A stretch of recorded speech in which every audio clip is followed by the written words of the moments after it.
내가 지들 아파트 전세금 보태주느라 남편이랑 여행 한번 못 가고 적금을 깼거든. 그런데 어제 내 생일에는 지들 바쁘다고 달랑 식당 하나 예약해두고 밥만 쫓기든 먹고 일어나더라고. 나한테 밥 사주는 그 2시간이 그렇게 아깝고 지루했을까? 얼마 전 친목 모임에서 평소 참 점잖고 참을성 많던 친구가 결국 눈물을 쏟아내는 모습을 그저 묵묵히 지켜봐야만 했습니다. 내가 대체 뭘 그렇게 잘못한 건지 모르겠다며 가슴을 치는 친구의 말에 모임에 있던 우리 모두가 숙연해졌습니다. 그 마음이 어떤 건지 너무나 잘 아니까요. 자식 입에 밥 들어가는 것만 봐도 배가 불렀고 남들 입는 좋은 옷 못 입혀준 게 평생의 한이 되어 다 커서 가정을 꾸린 자식에게도 어떻게든 하나라도 더 쥐어주려 바둥거리며 살았습니다. 그런데 돌아오는 건 묘하게 귀찮아하는 눈빛과 의무감으로 억지로 마주 앉아 있는 듯한 차가운 공기뿐입니다. 다 퍼주고도 눈치를 보는 내 신세가 처량해서 며칠 밤낮을 남몰래 베개를 적셔본 경험 다들 한 번쯤은 안고 계실 겁니다. 마음을 다해 퍼줄수록 오히려 멀어지는 이 억울한 현실. 오늘 그 이유와 해법을 함께 들여다보겠습니다. 영상 시작 전 구독과 좋아요 한 번만 눌러주세요. 다음 영상이 올라왔을 때 바로 보실 수 있습니다. 자식 내외와 평화롭게 지내기 위해 우리가 가장 먼저 훈련해야 할 첫 번째 거리두기는 바로 공간과 태도의 거리입니다. 저는 이것을 마음속의 손님 대접이라고 부르고 싶습니다. 아들네가 분가하고 처음 새 집으로 이사를 갔을 때의 일입니다. 반찬 몇 가지를 바리바리 싸들고 찾아갔더니 현관에 들어서자마자 훅 끼치는 냄새부터 마음에 들지 않더라고요. 거실 소파에는 어제 입고 벗어둔 허물 같은 옷가지들이 널브러져 있고 주방 싱크대에는 아침에 먹은 그릇들이 산더미처럼 쌓여 있었습니다. 그걸 보는 순간 내 아들이 이런 곳에서 밥이나 제대로 얻어먹고 사나 싶어 홧김에 피가 거꾸로 솟았습니다. 저도 모르게 겉옷을 훌렁 벗어 던지고 주방으로 직행해서 고무장갑부터 꼈거든요. 어휴, 내가 못 살아. 너희는 맞벌이 한다고 집안 꼴을 이렇게 해두고 사니 하며 폭풍처럼 설거지를 해치웠습니다. 냉장고 문을 벌컥벌컥 열어 유통기한 지난 소스들을 쓰레기통에 푹푹 처박으며 한바탕 난리를 쳤죠.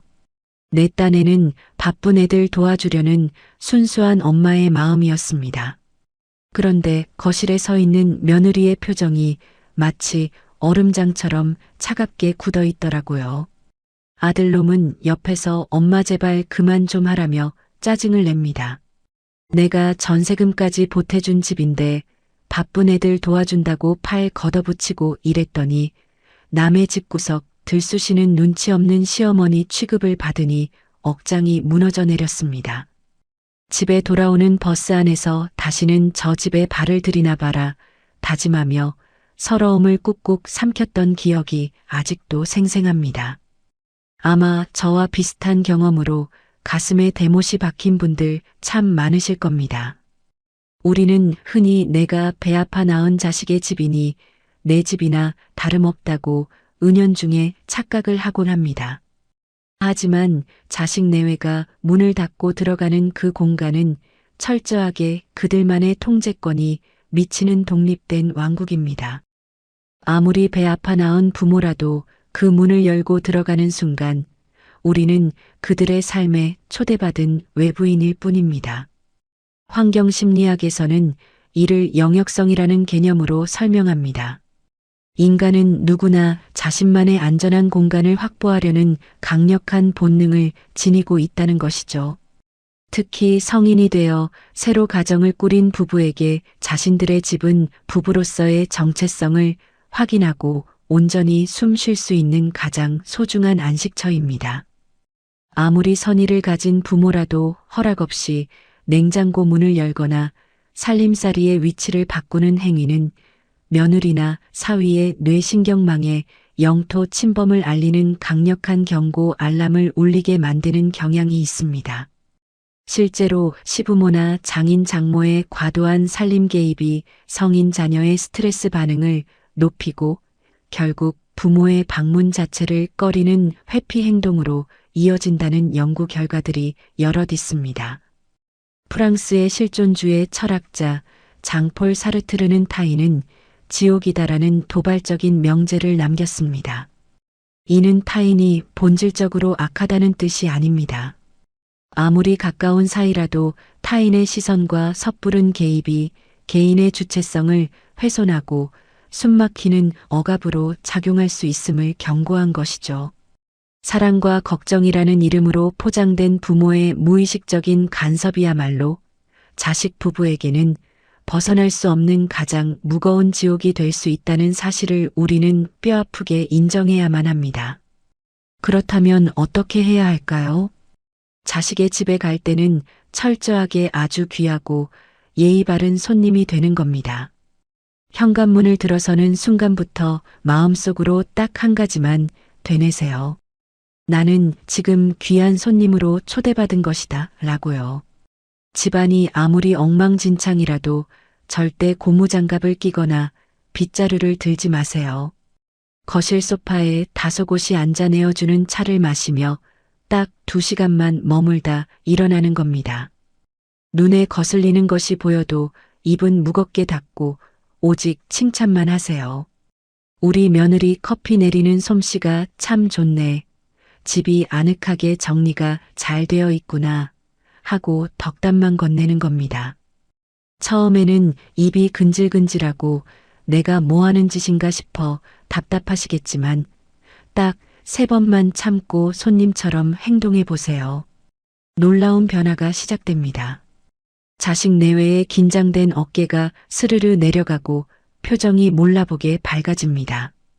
부모가 자신들의 공간을 평가하고 통제하는 감독관이 아니라 자신들을 어른으로 존중해주는 품격 있는 귀빈이라는 사실을 깨닫게 되기 때문입니다. 이렇게 딱 이 정도의 예의 바른 거리를 지켜주면 자식들은 오히려 어머니 더 계시다 가시지 벌써 가세요 하며 진심으로 아쉬워하게 됩니다. 내가 그들의 살림을 쥐락펴락하려는 통제권을 완전히 내려놓았을 때 비로소 며느리와 사위는 나를 진심으로 존경하고 귀하게 여기는 어른으로 우러러보기 시작하는 것입니다. 이것이 바로 서로의 가시에 찔리지 않으면서도 따스한 온기를 나눌 수 있는 가장 지혜롭고 안전한 공간의 거리두기입니다. 공간을 존중하는 것만으로는 부족합니다. 이제는 가장 결단하기 어려운 2번째 이야기를 꺼내야 할 때입니다. 바로 내 시간과 돈에 단단히 선을 긋는 현실적인 거리두기입니다. 동네에서 마주친 지인 얼굴이 반쪽이 되어 있더라고요. 사연을 들어보니 기가 막힙니다. 평생 김밥집 하며 억척같이 모은 돈으로 아들 장가 보내고 손주 돌 때부터 허리 디스크 터져가며 매일 봐줬답니다. 그런데 어느 날부터 며느리가 손주 어린이집을 보내기 시작하더랍니다. 형님은 당연히 이제 좀 쉬시겠구나 했죠. 그런데 얼마 지나지 않아 이번엔 학원을 다닌다며 하원을 부탁하더랍니다. 거기다 방학이 되니까 또 봐달라는 거예요. 한 번도 고맙다는 말 없이 당연하게 맡기는 며느리가 야속해서 말을 꺼냈더니 아들이 오히려 엄마가 손주 보기 싫으면 싫다고 하면 되잖아요 하더랍니다. 그 말 한마디에 가슴이 철렁 내려앉았다고 하시더라고요. 가슴 한구석이 찌릿해지는 이야기 다들 공감하실 겁니다. 우리는 흔히 부모가 희생하고 헌신할수록 자식도 그 은혜를 깨닫고 더 깊이 효도할 거라고 낭만적으로 기대합니다. 하지만 아주 잔인하고도 슬픈 현실을 하나 말씀드리겠습니다. 계속 퍼주다 보면 어느 순간 그것이 당연한 일상이 되어버립니다. 자식이 나빠서가 아니라 사람 마음이 원래 그렇게 무뎌지게 되어 있습니다. 이것은 그 자식들이 특별히 나빠서가 아닙니다. 인간의 뇌 자체가 그렇게 설계되어 있기 때문입니다. 행동경제학에서 말하는 적응 수준 현상이 바로 이것입니다. 인간은 지속적으로 주어지는 혜택에 놀랍도록 빠르게 무감각해진다는 것이죠. 매달 꼬박꼬박 통장에 꽂히는 부모의 금전적 지원이나 주말마다 냉장고를 채워주는 반찬 배달은 처음 몇 번은 벅찬 고마움을 유발합니다. 하지만 이것이 반복되어 일상의 기준점이 되어버리는 순간 고마움의 감정은 증발하고 맙니다. 그러다 보면 도움을 받는 쪽도 모르게 기대가 커지고 부모가 조금만 줄여도 서운함이 먼저 올라올 수 있습니다. 경영학자 아담 그랜트는 인간관계를 테이커와 기버, 그리고 매처로 분류하여 분석했습니다. 흥미롭게도 조건 없이 모든 것을 다 내어주는 기버는 결국 에너지가 고갈되어 밑바닥에 처하는 경우가 많다고 경고했습니다.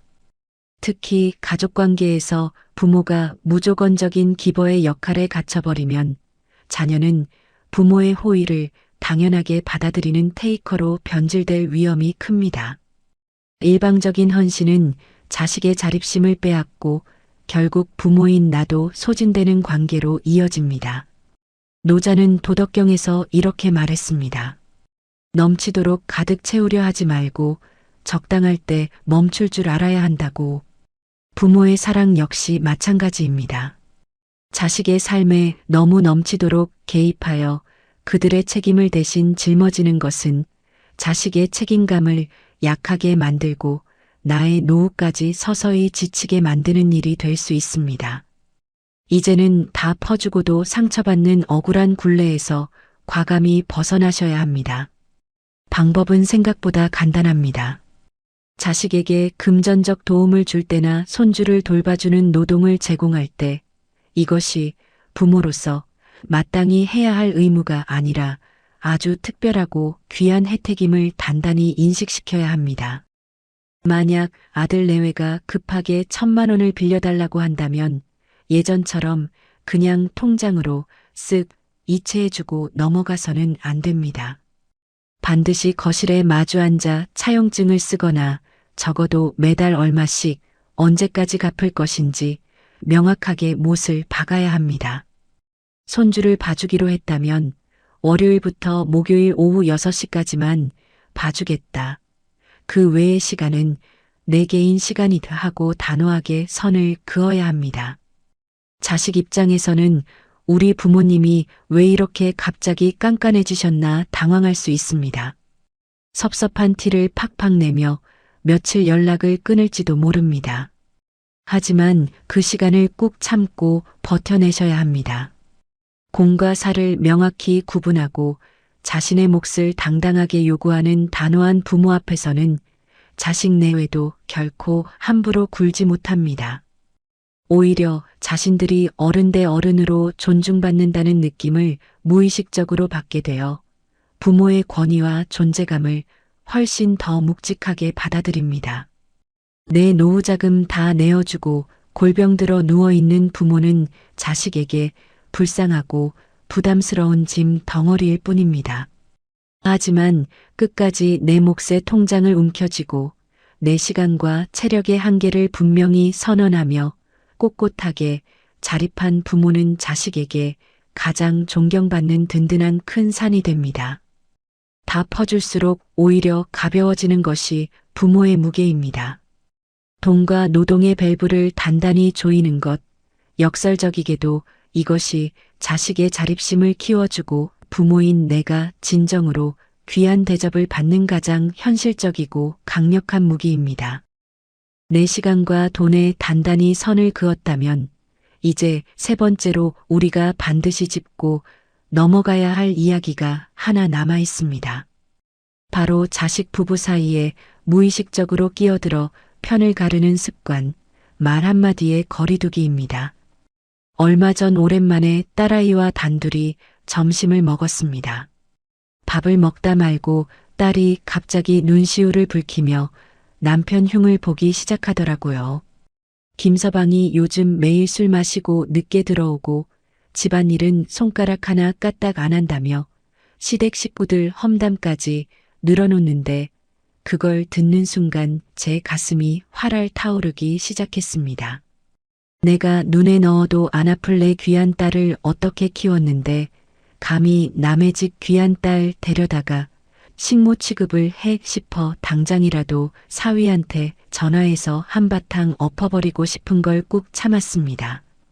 결국 저도 모르게 딸 손을 꽉 잡고 그래 그 집안 사람들이 원래 좀 이기적이더라. 내가 참느라 얼마나 고생이 많닌 하며 맞장구를 쳐버렸습니다. 그날 이후로 저는 사위 얼굴만 보면 부하가 치밀어 올라 제대로 웃어지지가 않더라고요. 명절에 사위가 인사를 와도 쳐다보기도 싫고 퉁명스럽게 대하게 되니 딸내미가 중간에서 안절부절 못하며 오히려 저한테 짜증을 내는 겁니다. 엄마 제발 그만 좀 해. 우리가 알아서 할 테니까. 내 딸 편들어준 죄밖에 없는데 졸지에 사위 미워하는 못된 장모가 되어버린 그 억울함. 아마 많은 분이 고개를 끄덕이실 겁니다. 내 자식이 밖에서 마음고생하는 걸 보면 어느 부모가 가만히 있을 수 있겠습니까? 자식이 배우자 흉을 볼 때 맞장구 쳐주는 건 너무나 당연한 부모의 도리라고 생각하기 쉽습니다. 하지만 가족 심리학의 관점에서 보면 이것만큼 자녀의 결혼 생활을 조용히 흔들고 부모 자식 관계까지 멀어지게 만드는 습관도 없습니다. 정신과 의사이자 가족 치료의 선구자인 머레이 보웨는 삼각관계 이론을 통해 이렇게 설명합니다. 두 사람 사이에 갈등이나 스트레스가 발생하면 인간은 본능적으로 제3자를 끌어들여 불안을 해소하려 한다는 것이죠. 딸이 엄마에게 남편 흉을 보는 행위가 바로 그 삼각관계 형성의 과정입니다. 이때 부모가 덜컥 자식의 편을 들며 배우자를 비난하는 순간 아주 끔찍한 부작용이 발생합니다. 일시적으로는 자식의 화가 풀리고 내 편이 생겼다는 안도감을 느낄지 모르지만 장기적으로는 부부 스스로 갈등을 해결하고 소통하는 자생력을 완전히 잃어버리게 됩니다. 갈등이 생길 때마다 쪼르르 부모에게 달려와 고자질하는 미성숙한 패턴이 반복되는 것이죠. 게다가 부모의 머릿속에는 며느리나 사위에 대한 부정적인 편견이 콘크리트처럼 단단하게 굳어져 버려 결국 돌이킬 수 없는 깊은 골이 패이고 맙니다. 철학자 임마누엘 칸트는 인간은 타인을 수단이 아닌 목적으로 대우해야 한다고 강조했습니다. 자식의 배우자 역시 내 자식을 위한 부속품이 아니라 그 자체로 존중받아야 할 온전한 인격체입니다. 부모가 자식의 불평에 동조하여 그들의 배우자를 깎아내리는 것은 궁극적으로는 내 자식의 삶의 기반을 뒤흔드는 오만한 간섭입니다. 그렇다면 자식이 찾아와 배우자 흉을 볼 때 우리는 어떻게 대처해야 할까요? 답은 아주 명확합니다. 감정의 과속 방지턱을 묵직하게 설치하는 겁니다. 딸이 사위 흉을 보거나 아들이 며느리 험담을 늘어놓을 때 절대같이 흥분해서 맞장구 치거나 욕을 해서는 안 됩니다. 그저 가만히 고개를 끄덕이며 아휴, 내가 참 속상하겠구나 하고 자녀의 감정 자체만 짧게 읽어주고 끝내세요. 그리고 곧바로 대화의 흐름을 다른 곳으로 돌려버리세요. 그래, 부부 사이 일은 둘이 알아서 잘 풀겠지. 그나저나 너 요새 회사 일은 어떠니? 하고 능청스럽게 화제를 전환하는 겁니다. 만약 자식이 계속해서 험담을 이어가려 한다면 그때는 아주 단호하게 선을 그어야 합니다. 엄마는 김서방이나 세아가 흉보는 소리 듣기 싫다. 좋은 이야기만 하고 가렴. 처음에는 자식들이 우리 엄마 아빠는 내 편도 안 들어주고 너무 차갑다고 섭섭해할 수도 있습니다. 하지만 이 단호한 차단벽이 자식 내외에게 아주 강력한 무언의 메시지를 전달하게 됩니다. 우리 부모님은 우리 부부 문제에 절대 휘둘리지 않는 든든하고 중립적인 어른이시구나. 부부 문제는 결국 우리 둘이 책임지고 풀어야 하는구나 라는 사실을 뼈저리게 깨닫게 만드는 것이죠. 명절이나 가족 모임에서 며느리나 사위를 대할 때도 마찬가지입니다. 속으로는 지난번 내 자식 눈에 눈물 나게 한 일 때문에 괘씸해 죽겠더라도 절대 겉으로 티를 내서는 안 됩니다. 오히려 내 자식 앞에서는 그 집 식구들 칭찬만 융단 폭격처럼 쏟아부으세요. 사위에게는 김서방이 요즘 일하느라 고생이 많네. 며느리에게는 은영이가 애 키우느라 살이 쏙 빠져서 안쓰럽다. 부모가 먼저 그들의 배우자를 너그럽고 귀한 손님으로 존중하며 대우할 때 자식은 부모에게 형언할 수 없는 깊은 안도감과 존경심을 느낍니다. 부모가 뒤에서 편 가르기를 하지 않고 묵묵히 부부의 평화를 지지해 준다는 사실을 깨닫는 순간 며느리와 사위 역시 마음의 빗장을 스르르 열고 시부모, 장인 장모를 진심으로 의지하고 따르게 됩니다. 자식 부부 사이에 섣불리 끼어들지 않고 입술을 무겁게 닫아내는 것, 이것이야말로 자식 내외의 영원한 평화를 지켜주고 부모로서의 권위를 가장 우아하게 지켜내는 최고의 지혜입니다. 공간을 존중하고 경제적 거리를 확보하고 입술을 무겁게 닫는 것까지 해내셨다면 이제 마지막으로 우리가 가슴 깊이 새겨야 할 가장 중요하고도 눈부신 결단이 남아 있습니다. 바로 자식 중심으로 돌아가던 내 삶의 무게추를 이제는 오롯이 나 자신에게로 되돌려 놓는 일입니다. 어느 날 오후 멍하니 텔레비전을 보고 있는데 갑자기 가슴 한구석이 뻥 뚫린 것처럼 시려오더라고요. 내 청춘, 내 건강 다 바쳐서 자식들 대학 보내고 번듯하게 결혼시켜 놓으면 내 인생도 활짝 핀 꽃길일 줄 알았습니다. 그런데 막상 자식들이 제 가정을 꾸려 훌쩍 떠나버리고 나니 이 덩그러니 남은 빈집에서 대체 뭘 하며 하루를 보내야 할지 막막하기만 합니다. 친구들 모임에 나가봐도 대화 주제는 온통 자식뿐입니다. 우리 아들이 이번에 과장 달았어. 우리 딸이 다음 달에 둘째 낳아.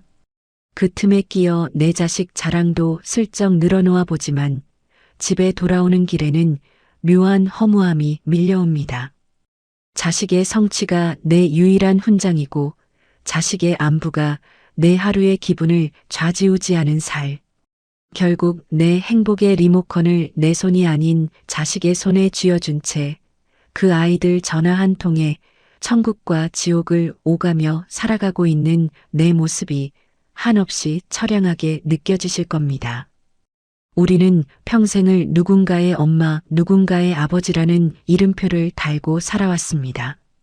그 무거운 역할에 파묻혀 정작 나 자신은 까맣게 잊고 지냈죠. 아들러 심리학에서는 인간 불행의 가장 큰 원인 중 하나로 타인의 과제와 나의 과제를 분리하지 못하는 것을 꼽습니다. 자식이 어떻게 살아가고 어떤 선택을 하며 나에게 어떤 태도를 보일 것인가는 철저하게 자식 스스로 감당해야 할 자식의 과제입니다. 부모가 아무리 밤잠을 설치며 걱정하고 간섭해도 결코 대신 살아줄 수 없는 독립된 영역입니다.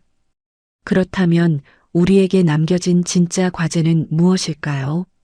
그것은 바로 나에게 주어진 이 남은 생을 어떻게 눈부시게 가꾸고 생기 있게 살아낼 것인가를 치열하게 고민하는 것입니다.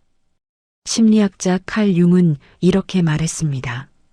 인생의 전반부가 사회적 역할과 책임을 완수하기 위해 자아를 팽창시키는 시기라면 인생의 후반부는 흩어졌던 내면의 에너지를 자기 자신에게로 거두어들여 진정한 자기를 찾아가는 위대한 여정이라고. 자식을 향해 무한히 뻗어나가던 그 에너지를 이제는 과감하게 나침반의 방향을 돌려 오직 나 자신에게 집중해야 할 때가 온 것입니다. 오늘 당장 거울 앞에 서서 주름지고 처진 얼굴을 가만히 들여다보세요. 누구보다 치열하고 훌륭하게 한 시대를 버텨낸 이 세상에서 가장 귀하고 존엄한 사람입니다. 이제부터는 자식에게 퍼줄 돈과 시간과 정성을 아낌없이 나 자신에게 투자하겠다고 단단히 마음먹으세요. 자식들 먹일 반찬 하느라 종일 쪼그려 앉아 허리 굽히지 마세요. 내가 먹고 싶은 맛있는 음식을 예쁜 그릇에 담아 나부터 귀하게 대접하세요.